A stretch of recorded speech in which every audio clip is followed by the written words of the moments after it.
Welcome to Go Vote Omaha, presented by the League of Women Voters of Greater Omaha. My name is Maya Crawford-Gray, and I am a League member and your host for today. Each week, we will be discussing issues important for elections, and we hope to inspire you to talk about these issues with others, and when election time comes around, we want to help you be ready and willing to go vote. Today, my guest is Dr. Paul Landow, and we'll be discussing Nebraska State Legislative Body, which is like no other in the United States, the Unicameral. Thank you for joining us today, Dr. Landow. Thank you. Glad to be here. Can we first start by you giving us a little of your background in government and politics? Sure. I am a professor in the political science department at the University of Nebraska, Omaha, and I've got extensive experience in state and local government and federal government for that matter, including a stint as an aide to a United States congressman in the House of Representatives and the chief of staff to the mayor of Omaha. So all that combined makes me able to handle state and local government courses at UNO. Fantastic. Well, my first question for you is, what is the Unicameral, and can you tell us the story about why Nebraska has one? Well, it's an interesting body, and it's the only one in the country, which makes it even more interesting.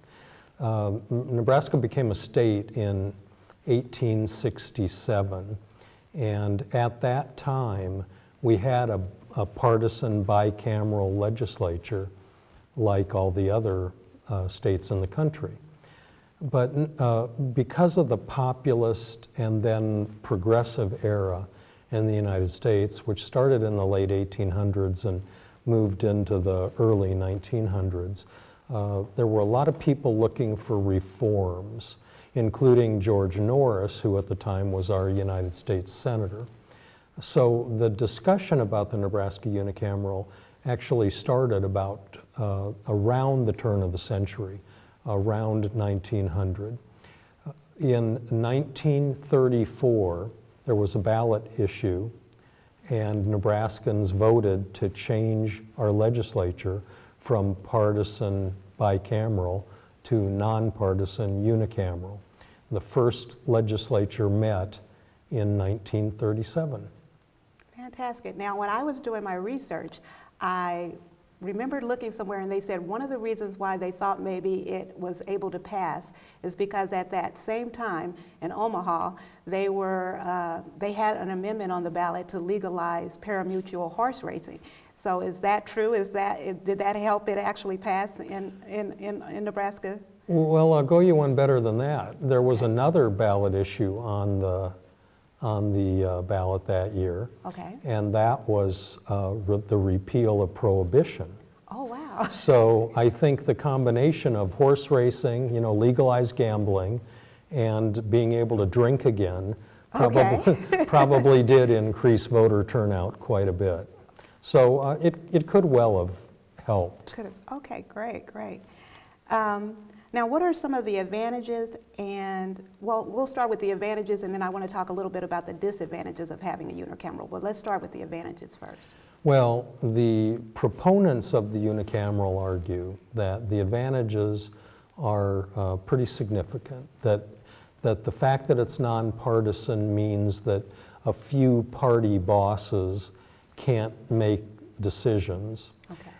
They also argue that the small number of senators, 49, means that it's much more difficult to get a majority, the interest groups to get a majority. Right. And then finally, Senator Norris in particular disliked the conference committee quite a bit. That's the committee that is formed in a bicameral when the two houses don't pass a piece of legislation identically. A conference committee is formed, and in the conference committee they negotiate the details to get the exact bill. Senator Norris intensely disliked conference committees, thought they were totally corrupt, and thought that special interests had a hold on the members of the conference committee. So there's basically the three arguments that proponents use to tell you why a unicameral is so great. Okay, so the conference committees, my understanding is that usually those are kind of in secret, and then the concern is maybe that lobbyists or groups can influence the senators, and then the public is not able to see how those amendments are worked out. But with our unicameral, is it correct that my understanding is that those amendments have to be debated on the floor, where the public can look and see how each of the senators are voting and watch the discussion go on? That's right. First of all, obviously, in a unicameral, there's no need for a conference committee. Okay. So one doesn't exist. And every single bill and every single amendment gets a public hearing Great. in the unicameral. So those are the things that make it, in the eyes of Senator Norris and others, a more open, transparent process. Exactly. Now, what are some of the disadvantages of having a unicameral? Well, the disadvantages are fairly significant as well. Opponents of a unicameral will argue the opposite on some of those items. For example, they'll say that with only 49 senators, it's much easier for interest groups to get something passed. They'll also say that with no party and with no other house, then that means that there's no checks and balances. So 49 senators, you know, it'll only take 25 to pass something. That's 25 people. Right. Nebraska's unicameral is the smallest legislature in the United States.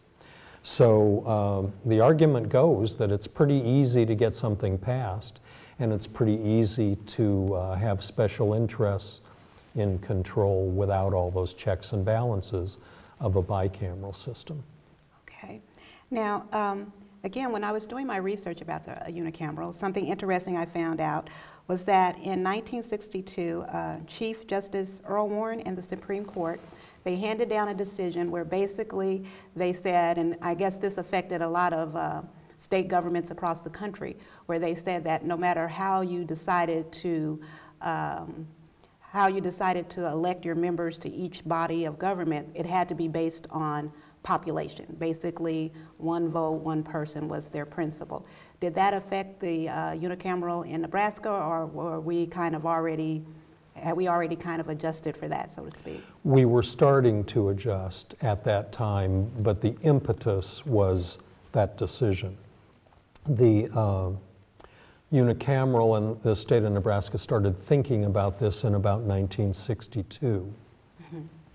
And we changed the number of members from 43 to 49.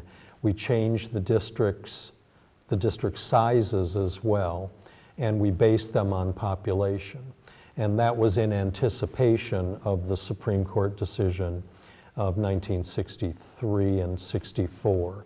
So by 64, we were already adjusted for at the time they referred to it as one man, one vote. Now we say one person, one vote. But we had already adjusted by 1964 to that change in the Supreme Court's ruling on apportionment. Okay, great. So then one of the main issues that ruling was supposed to address is that in a lot of states it was felt that the rural districts were kind of getting more say-so or overrepresented, whereas the more urban districts that had more population, the cities, so to speak, were maybe not being represented equally or to the proportion of the population. So is that still a concern here now in Nebraska, or did we kind of work that all out when that decision came down? Well, you know, that argument went all the way back to the Constitution. Okay. When the U.S. Constitution, when they decided that each state needed 2 senators to equalize the fact that states with big populations would get many more representatives than states with small populations. So that's been a worry in our constitutional government from day one. These days, we don't worry about it much anymore. Each district, both in the state legislatures and in the U.S. Congress, represents a certain number of people. And so we've pretty much neutralize the argument that one side or the other has more influence. Okay, so it sounds like we kind of got that worked I think out. we've got it straightened around, right. Great. Well, now, our hope with our program is to get our viewers involved with government, and hopefully by starting with just voting. But let's say someone out there in our audience was thinking, you know, hey, I would like to be a senator for my district, or think that they could do a better job than maybe some of the current senators or ones in the past. I have some questions for you about the job description. What are the requirements to be a Nebraska State Senator? Well, first of all, you have to be 21 years old. You have to be a resident of the district that you're running from. The actual rule says you have to be a resident of the state of Nebraska, and specifically of the district you're running from. And then the third requirement is that you have to be a registered voter. Okay. That's all there is to it. Okay. And then I remember when I was doing a little research on this that I ran across something that said that you could never be a convicted felon and in order to run for the Nebraska legislature. Is that true or not?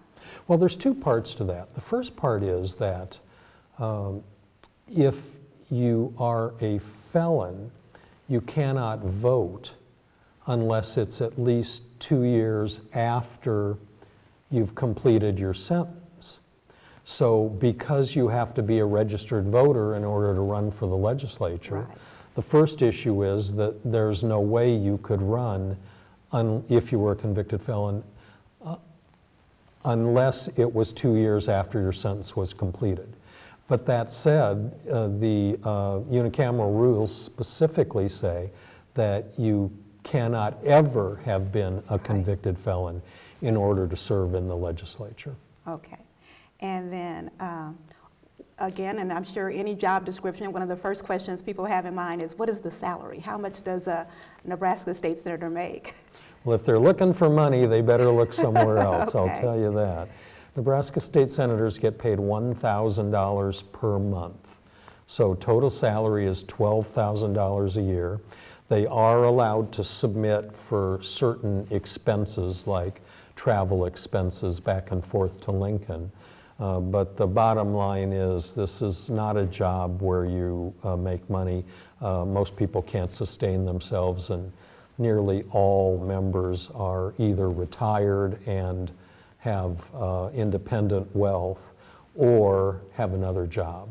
Okay, so this image that sometimes we have that all politicians make a lot of money, well, it's not really because they're making the money from the salary that they're getting from the state by any means. Yeah, they don't make a lot of money in Nebraska, that's for sure. Okay, and then what are the work hours like, or how long is the legislature in session each year? Well, the first half of the session is 90 days, and that would be in the first year of the session. The second half is 60 days, that would be in the second year of the session.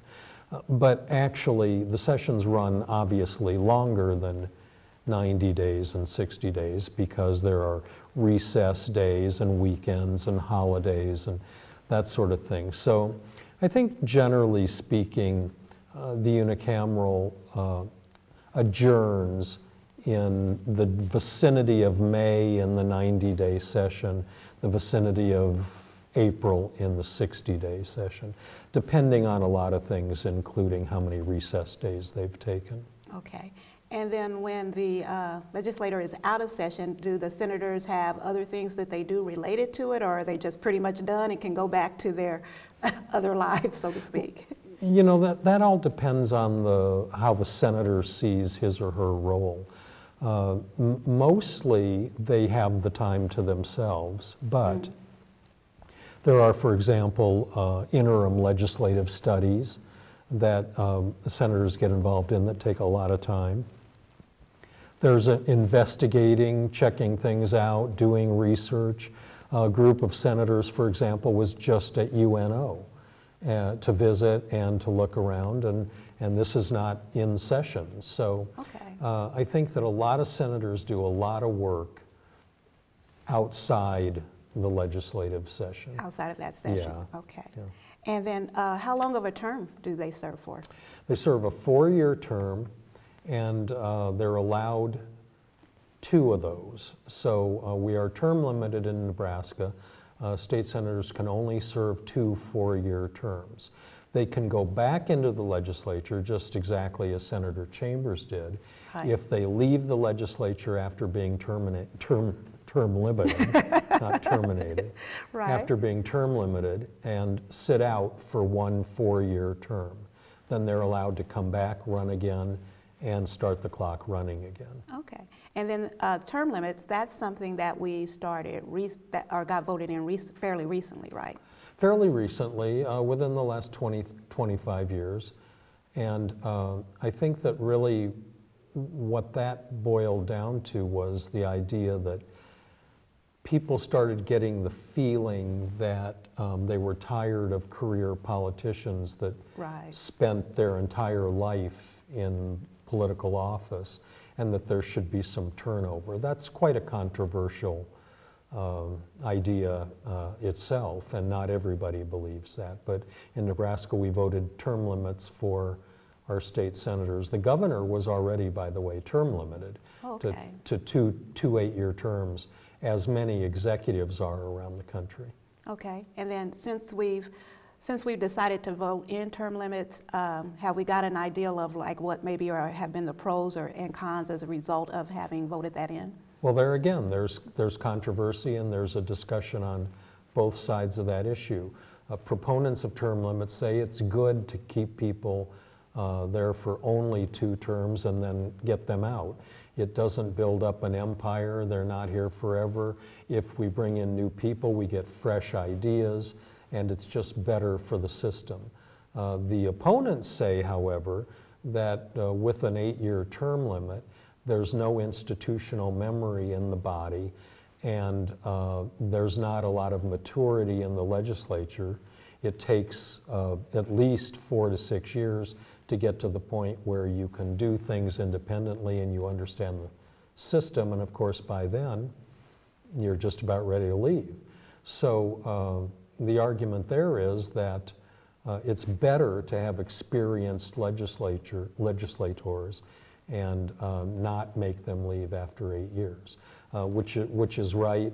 Who knows? Probably a little of both. Okay, great, great.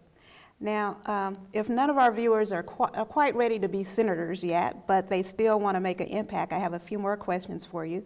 Is it important, in your view, for Nebraskans to communicate with their senators? It is, and I'll tell you, Nebraska senators love to hear from their constituents. They really do. Most of them will give you their cell phone if you ask for it. Okay. They'll give you their email address. They're very accessible. If you go down to Lincoln to visit the legislature, you can send a note into the legislature when it's in session, and your senator will come out and shake hands and chat for a few minutes and see what's on your mind. Very accessible and open. No Great. problem there at all. Great. And is there a best way to do it? Do you think like an email or a written letter? Does one kind of impress a senator more, or let them know that you really care about an issue more and make a bigger impact with them? Yeah, I don't know. A lot, people do it differently based on what they feel comfortable with, but I think it's always good to at least use a phone call to let them know what's on your mind, even if you talk to a staff member. And in our legislature, there are some very competent staffers. Even if you talk to a staff member, just identify yourself and tell the staffer what's on your mind and ask them to please pass it along to the senator. That's a good way to do it. Great. So I'm okay if I get in touch with a staffer. I shouldn't think, well, it's going to go nowhere. But usually they're pretty good about getting... Not at all. Their job is to let the senator know what's going on. And after all, the senator depends on constituents for re-election. So True. They'll pay attention. Good deal. And when does the legislative session start each year? Well, it starts in January each year, generally around the first week. I looked up the start of this coming session, Right. and it is, I believe, January 6th. Okay. So first week in January. Great, great. And so if if we wanted to watch the legislator or find out what's going on, and besides driving all the way to Lincoln and doing that, is there a way that our viewers could do that if they were wanting to start watching the session when it starts in January? Yeah, it's on television. Oh, okay, yeah, great. It's publicly accessible. Okay. And you can watch it all day, every day. Most people don't, but and you have to wonder about them if they did, but you can do it. All right, great. Oh, and then that leads me to a question I almost forgot. Now, how do we find out who our senator is? So if I wanted to find out who my senator was, what would be the best way to do that? Well, the actual website of the Nebraska legislature is the best source for practically everything. They'll not only list your senator by name and by district, but they'll also tell you what your senator's telephone number is, what their address in their district is. They'll give you all the information just by going to the website.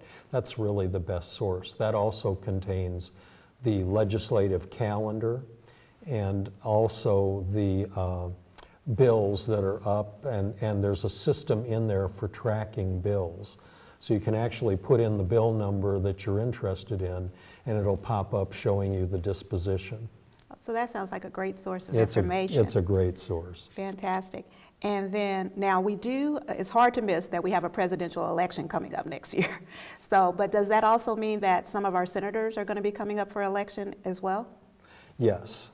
Okay. The senators are reelected every 2 years, so that means that 50% of the legislature is up for reelection every 2 years. That'll be 25 and 24, depending on which year.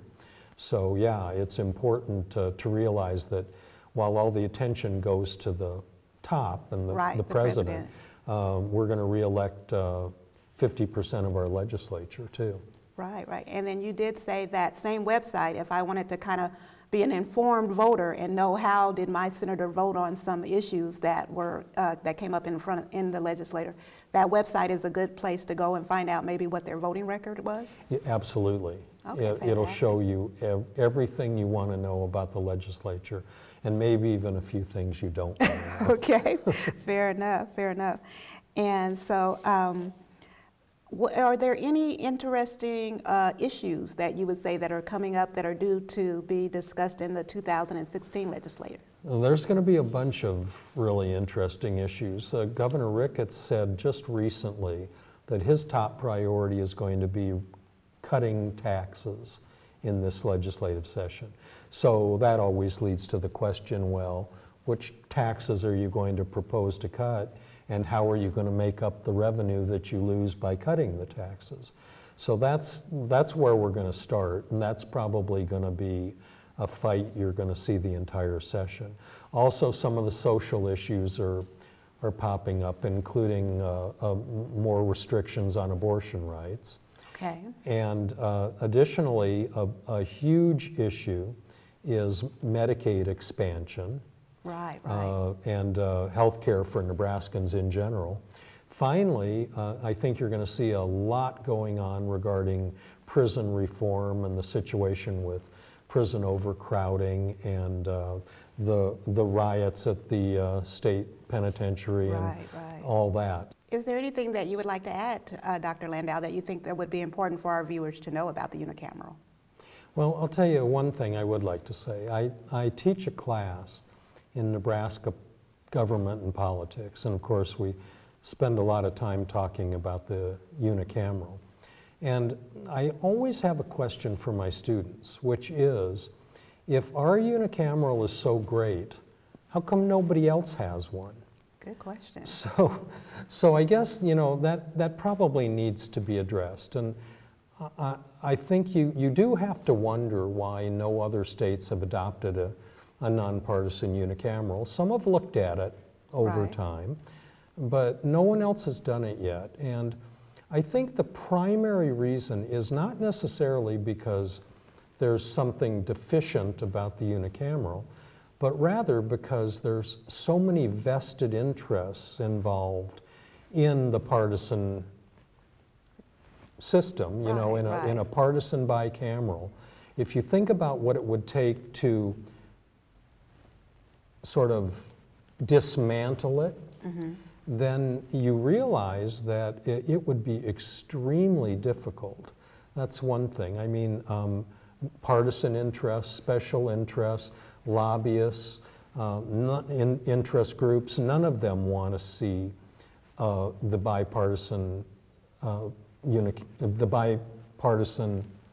bicameral Right. system dismantled. Also, you have a problem with cost. It would just cost a fortune for a state to redo their entire legislative system, and these days they just really don't want to spend the money. Right, and I think it's interesting what you're saying, because when I was looking at that, they were saying a reason why a lot of the states would not change to a unicameral is because that would be that the legislators themselves would be some of them would be maybe voting themselves out of a job, so it wouldn't be in their interest to go to a unicameral at all. So. Right, which is exactly what happened when we started our unicameral. We had the bicameral, so we had a House and a Senate, and we actually voted to eliminate the House of Representatives of Nebraska. That's how we did it. And so what we were left with was a Senate, so in other words, one House. And consequently, that's why they call them Nebraska senators, even though it's not called a Senate. So I guess in the end, it's unlikely that any other states will change, but you never know. Well, that's okay. It makes us unique. So It does indeed. Each week we will be talking about issues that are important for elections. We hope to inspire you to talk to others about those issues. And when election time comes around, we want to help you be ready and willing to go vote.